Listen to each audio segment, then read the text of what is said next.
What is going on, guys? Twigging Timber Outdoors here with the mobile angler podcast, Ask an Angler podcast.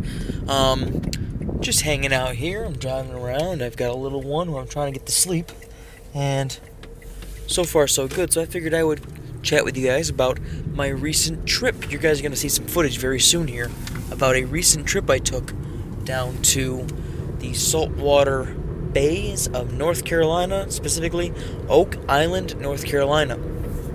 Now, I've been around North Carolina before, down to the Outer Banks. I've been to Wilmington and Curry Beach, and I have to say that as far as fishing goes, this was actually my favorite trip thus far.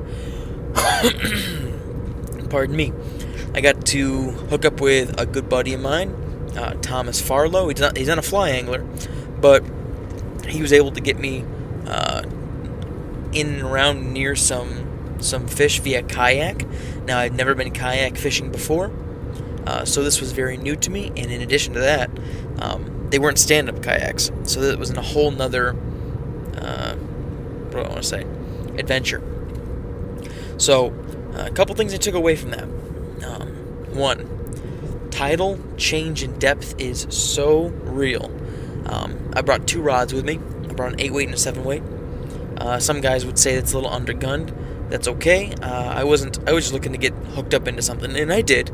I got hooked into a couple fish on the fly, and then the rest via live bait. But and I don't really know exactly what those fish were that I hooked into on the fly because I did not land them. So error, my fault. But also, the 7-weight I brought had extra wide guides, and the 8-weight I brought was they had normal guides, and what a difference having those extra wide guides made. But my 7-weight was a moderately full flex or mid flex rod, and it made for harder casting in the wind by comparison to the really fast 8-weight. If I could have those two rods make a baby, that would have been the rod I would have chosen. I did make sure to take care of my gear by,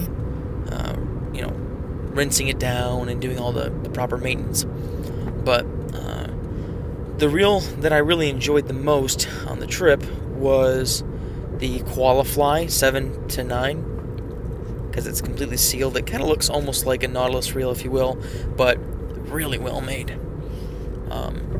That was my star, my stud. Did a good job. Held onto those fish really well and didn't let them slip. Sealed like you wouldn't believe. Another couple things I learned. Make sure that if you're connecting shooting heads or sinking heads, that your loop-to-loop connections or your knots are as low profile as possible.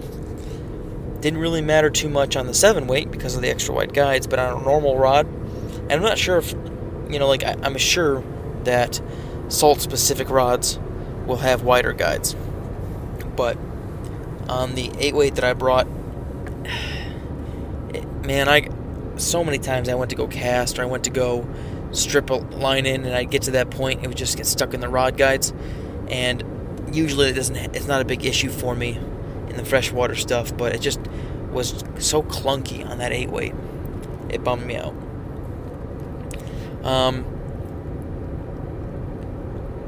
Get a saltwater specific line. I'm not saying that because of the heat or because of the salt water. I'm saying that because I went to go cast barbell-eyed, or lead-eyed rather, little clousers and stuff, and I was casting, for example, 8-weight line with a sinking head. It was about anywhere from 3 to 10 foot of T14, depending on the tide depth, and barbell eyes on a long fluorocarbon leader. That was clunky. Did I get it done? Sure, but not easily in any wind. The wind is no joke down there. When you're out, I don't fish the flats very often, and I wasn't on the flats then. I was in just some intercoastal channels. But the wind made things so much more dangerous, that lead flaying around. If I wasn't casting those dumbbell eyes, it wasn't a big deal. I did use some tapered leaders, but I also did tie some up using some ultra stiff butt sections of like Rio Salt stiff, and then some odd X or down to some 1X when I was anticipating hooking into smaller fish and using smaller flies. I thought I had to go a lot bigger as well, my fly selection, than I probably actually had to. I downsized and got to like a small little mylar minnow and got bit twice. Whereas throwing a bigger clouser or bigger deceiver, I wasn't touched. I thought also going pink straight off the bat would have been a good idea, but going with like a silver and blue mylar minnow worked really well. Like and it wasn't unweighted. I thought going weight right off the bat was the way to go, but just letting the tide and the water and the current move the fly around, that probably was the best bet. But those are my suggestions. That's kind of what I just remember right off the bat. I think I could probably do a whole other podcast on how casting out of a seated kayak is a miserable wreck and very difficult to do. But I think that without that opportunity, I wouldn't have been able to get out. So those guys who fish on kayaks because that's the way they get out fishing, more power to you.